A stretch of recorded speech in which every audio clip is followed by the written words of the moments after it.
This is Precalculus video lecture number 25 on exponential and logarithmic equations.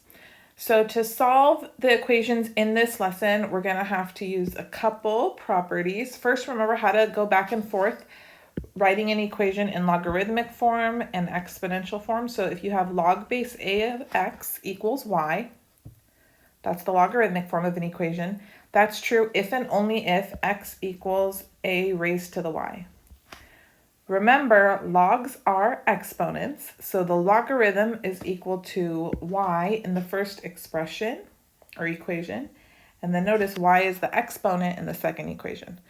And to go back and forth, you could always do the little loop-de-swoop if you need to, a to the y equals x. You're also going to use the fact that logarithmic functions are one-to-one. So if you have log base a of x equals log base a of y, that's true if and only if x equals y. And remember, x and y both need to be positive. We've graphed logarithmic functions, and remember, they all have vertical asymptotes at the y-axis. And so the argument, the stuff that you're taking the log of, has to be positive. So the domain of logarithmic functions is positive. So always make sure when you're solving equations that your final answer works in the domain of the original. I'm going to remind you guys about this. It's super important. And that's why it is important to write a solution set for your final answer as well. That way you can distinguish between what solutions you get from one of the resulting equivalent equations versus the original. You'll see what I mean in a second. So here we go. Example 1, solve the equations. We've got several to solve. We're kicking it off with 3 log base 2 of x equals 2 log base 2 of 3. Okay, I actually want to use the property that I recently wrote up here about the fact that logarithmic functions are one-to-one. And see if I can rewrite both as log base 2 of something. And I sure can. I'm going to go ahead, move the 3 to the exponent on x. So I'm going to write this as log base 2 of x cubed equals, and then let's do the same thing with this 2, log base 2 of 3 squared. All right, good. Now from here, since I have log base 2 on both sides of the equation, then that means x cubed must equal 3 squared. So you can just get rid of the log base 2 portion of the equation, set the arguments equal to each other, so x cubed equals 3 squared. That means x cubed is 9. To solve for x, I'm going to take the cube root of both sides.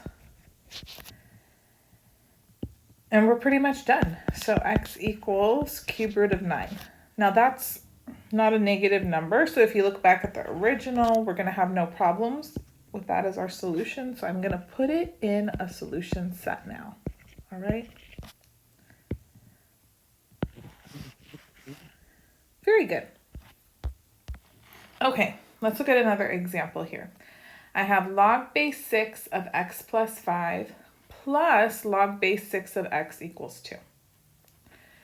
Now, in this case, I can't set the arguments of the logarithms equal to each other because I have that 2 on the other side of the equation. So I'm actually going to try to rewrite the equation in exponential form. But before I do that, I have to combine these logarithms. So thankfully, we have a property that allows us to do so. Remember, when we have 2 logarithms with the same base that we're adding together, we can rewrite them as a single logarithm if we multiply their arguments. So I can rewrite this as log base 6 of x times x plus 5. And this is equal to 2. So I combine those 2 logarithms into a single logarithm, which we practiced doing in the previous lesson. Okay, so this is log base 6, let's clean it up a little, of x squared plus 5x equals 2. And then now I'm ready to rewrite the equation in exponential form. So the base is 6. I'm going to have 6 raised to the second power equals x squared plus 5x. So 6 squared equals x squared plus 5x. As soon as I notice the equation's quadratic, I set it equal to 0. So I'm going to have x squared plus 5x minus 36 is 0. Does it factor? It sure does. So we have x minus 4 times x plus 9 is 0, which means x is either equal to 4 or negative 9. Now look back at the original equation. The arguments here were x plus 5 and x. And remember, for a logarithm, the argument has to be positive because the domain is only values that make the argument greater than 0. So if I plug in 4 for x, no problem. However, if I plug in 9 into the original equation, it's going to be undefined. So poor negative 9 is not part of our solution set. We say that it's actually extraneous. You could think that means extra, sort of. And so the only solution that goes in the solution set is 4. So notice 4 and negative 9 were solutions to this quadratic equation here, but they were not solutions to the original equation, which is why it's so important to always put a solution set when you're solving an equation, because you want to distinguish between solutions that arise along the way from other equations versus the original. Sometimes extraneous solutions happen.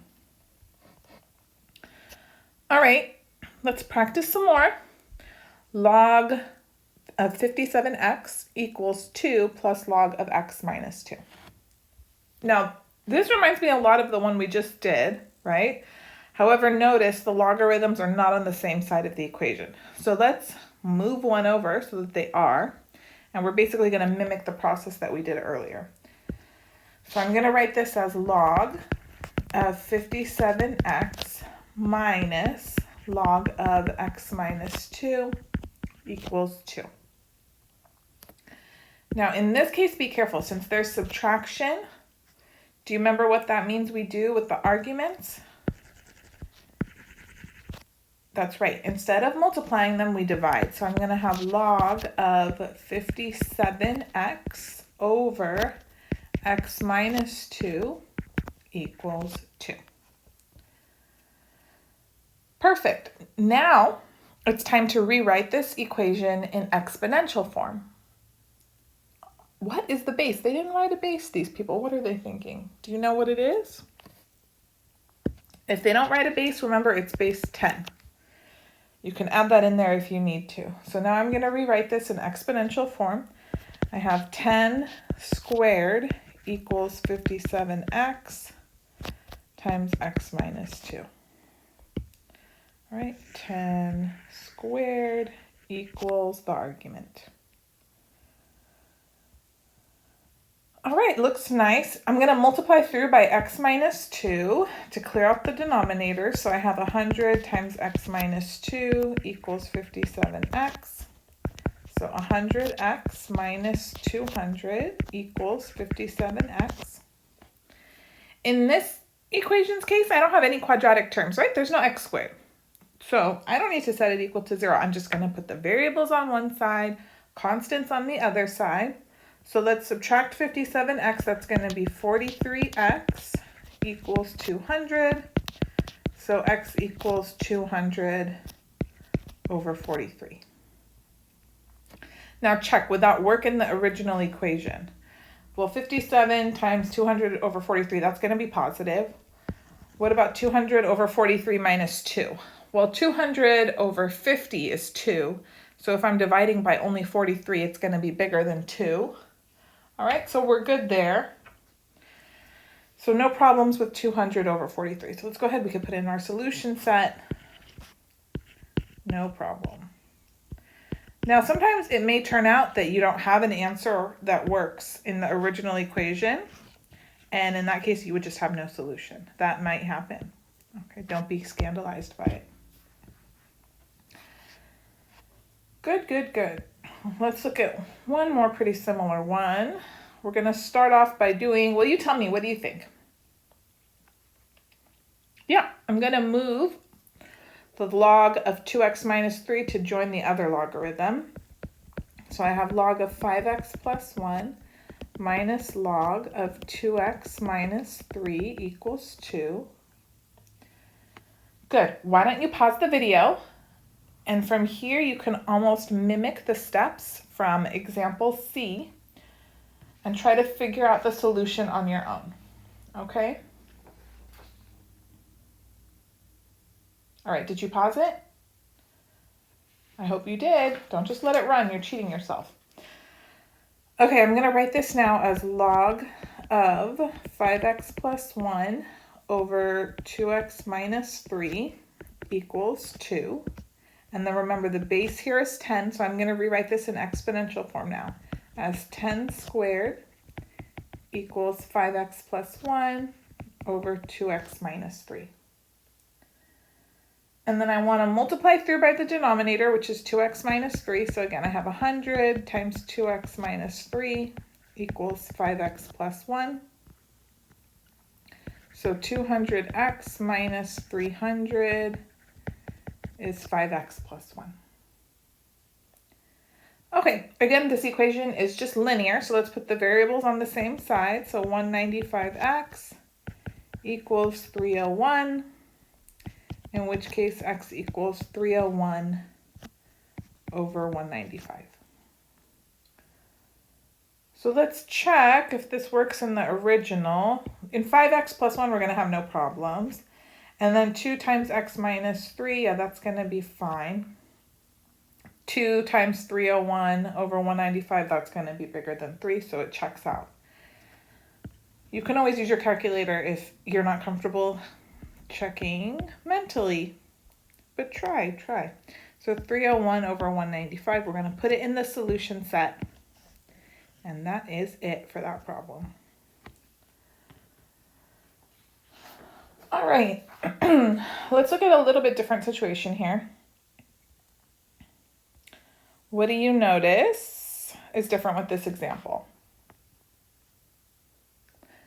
That's right, there's 3 logarithms in this equation. And notice on the right-hand side, instead of a constant, I have another logarithmic expression. That actually makes it easier, believe it or not. So again, I'm going to combine these 2 logarithms using division since they're being subtracted. So I'm going to write this as log of x minus 4 over 3x minus 10. And this is going to equal log of 1 over x. All right, this time I'm going to use the fact that logarithmic functions are 1 to 1. So since they're both log base 10, right, the base is the same, then that means the arguments must be equal to each other. So I'm just going to set x minus 4 over 3x minus 10 equal to 1 over x.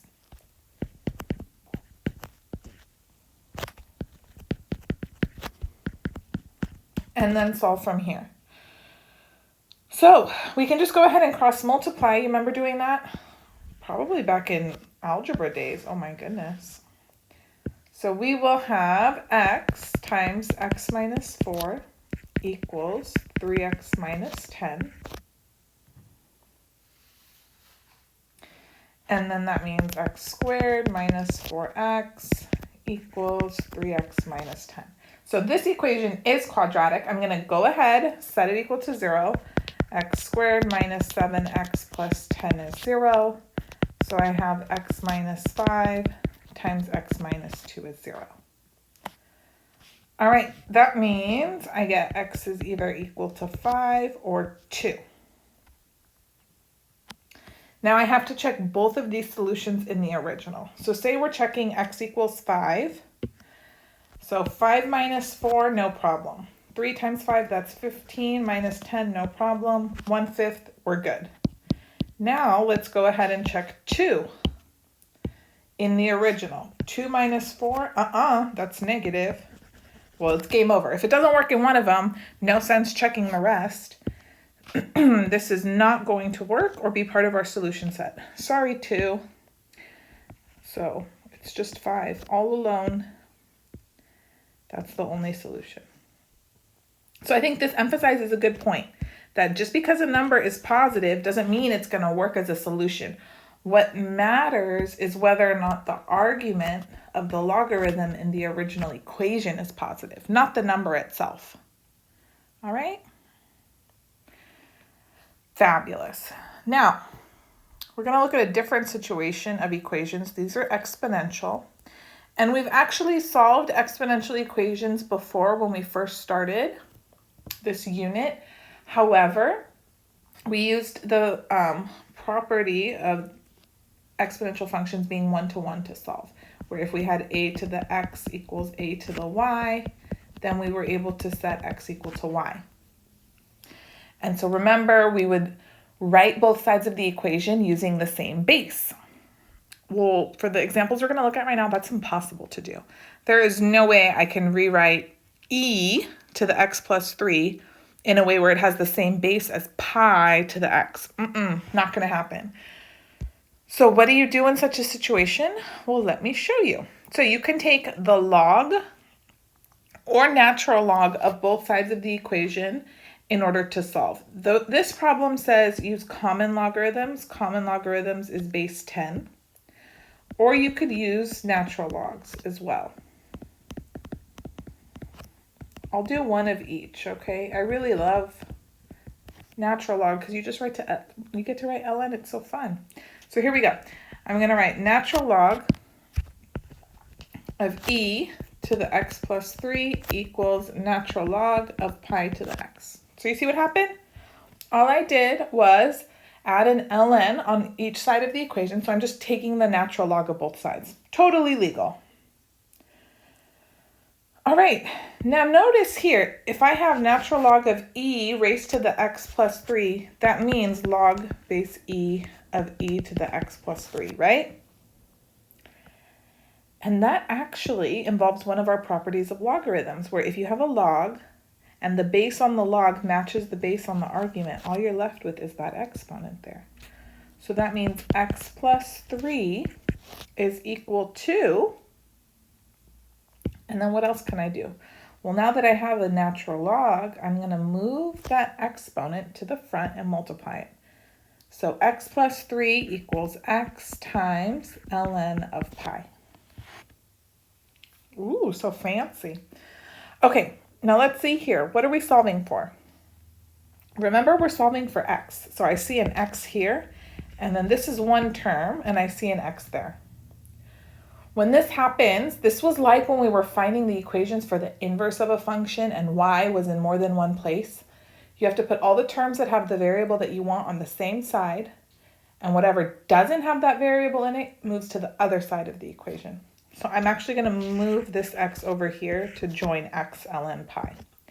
So now we have 3 equals x ln of pi minus x. And the whole point of doing that is now I can factor out x. So I have x times ln of pi minus 1. That's equal to 3.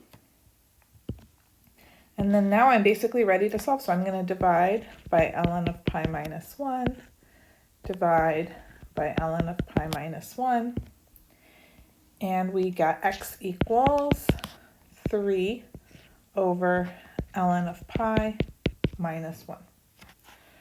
Okay, so there's our answer, 3 over ln of pi minus 1. And the directions said, give a 4 decimal place approximation of each solution when appropriate. So let's go ahead, punch it in our calculator, 3 divided by ln of pi minus 1, and that's approximately 20.7283. Make sure you can get that. All right, there we go. Shall we do another? Yes. So here we have 4 to the 2x plus 3 equals 5 to the x minus 2. So same idea. There's no way I can write both sides of the equation with the same base. If I have 4 and I have 5, ain't gonna happen. So I'm going to go ahead and take the log of both sides. This time I'll use a common log. It's going to be the same thing. You're just not going to have as much fun writing the word log, I promise.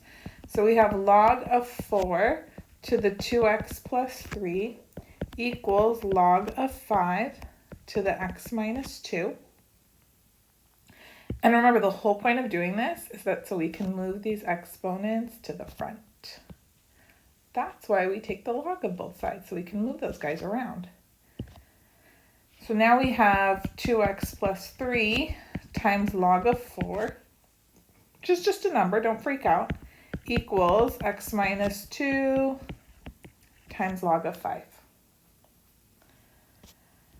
Okay, let's distribute this out here. Same thing with the log of 5. I'm going to put the x in the front times 2 log of 4, so you can see clearly where the variable is, plus 3 log of 4 equals x times log of 5 minus 2 log of 5. All right, looks good. Now, just remind yourself, what am I doing? I'm solving for x. So where do you see x in the equation? I see one here, and then I see another one here. So when this happens, you want to put them together on the same side of the equation, and then whatever doesn't have an x in it needs to go to the other side. So I like to keep everything positive. I'm going to move 2 log 5 over here, and then move the x 2 log 4 on the right side. So we have 3 log 4 plus 2 log 5 equals x times log of 5 minus x times 2 log of 4. Okay, and then from here, remember the whole point of doing that was so we could factor x out. So this is x times log of 5 minus 2 log of 4. Over here I have 3 log of 4 plus 2 log of 5. And then you can go ahead and divide both sides by log of 5 minus 2 log of 4. And we end up with x equals 3 log 4 plus 2 log 5 over log of 5 minus 2 log of 4. Okay, you can leave this for your final answer. Sometimes you might be asked to clean it up further and write the numerator as like log of 4 cubed plus log of 5 squared over log of 5 minus log of 4 squared. And then you would have log of 4 cubed, that's 64, times 25 over log of 5 over 16. It's not looking a whole lot better, so I wouldn't necessarily be inclined to do that. But I'll just finish it off in case you're curious. So 64 times 25, that's going to give us 1600. So you would have log of 1600 over log of 5 over 16. So either one, honestly, I don't care if you stop here. Okay? And that's our exact answer. So I'll put 3 log 4 plus 2 log 5 over log of 5 minus 2 log 4 in the solution side. All right, very good. So how do you know to use that technique? When you cannot rewrite both sides of the equation using the same base, then you just take the natural log of both sides. All right, couple more examples. This one is 1/3 to the x equals 100. So same idea. I'm going to take the log of both sides. So I have log of 1/3 raised to the x equals log of, instead of 100, I'm going to write 10 squared. Are we all cool with that? Oh, good. Now, take the exponent, move it. That's the whole point of taking the log. So now I have x times log of 1/3. And you guys, what's log of 10 squared? Remember, this is actually log base 10 of 10 squared. And so we're just going to be left with 2. All right. Easy enough. So that means x equals 2 over log of 1/3. And then I don't know if you guys remember, when you take the reciprocal of the argument, you add a negative in there. Notice I flipped this, right? Because 3 to the negative first power is 1/3. So you could also write this as negative 2 over log of 3. Doesn't matter.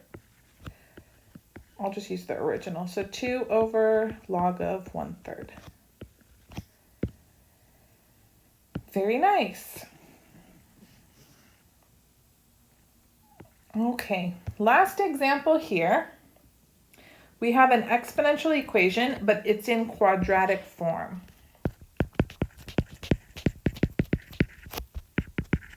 So what do I mean by that? I mean, we're going to solve this the way we solve a quadratic equation, even though it initially may not be obvious to you to do so. So here's what I mean.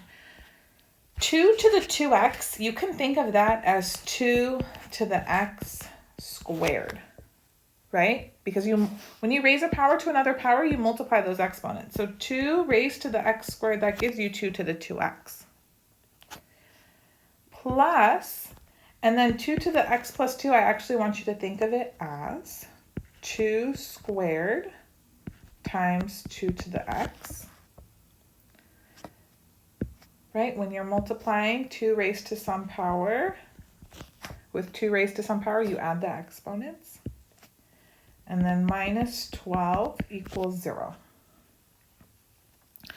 And I want you to see that this equation really has this form. So it's 2 to the x squared plus 4 times 2 to the x minus 12 equals 0.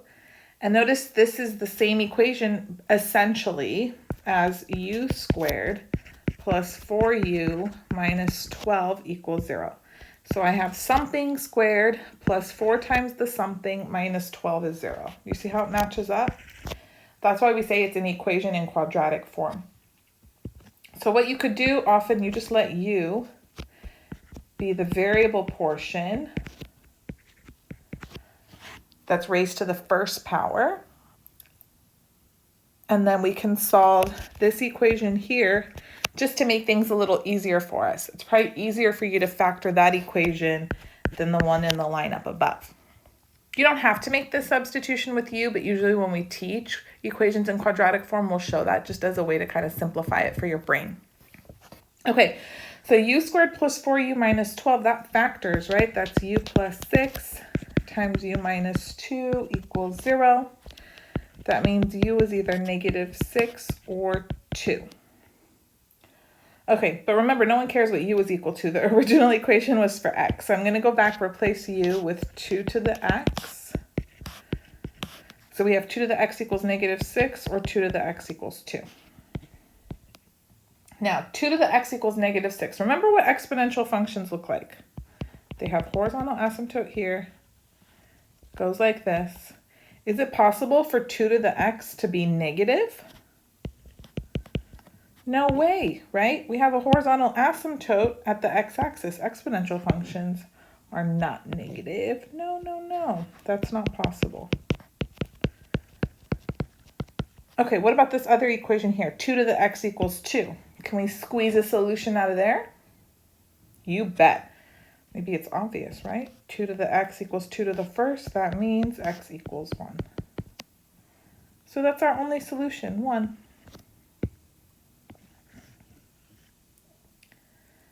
And you are done. So that completes the lesson on logarithmic and exponential equations. Coming up, we're going to do some applications, compound interest, growth rates and stuff like that. But for the most part, the bulk of the logs and exponents is over. So be sure to give the video a thumbs up, practice, and stay tuned for more.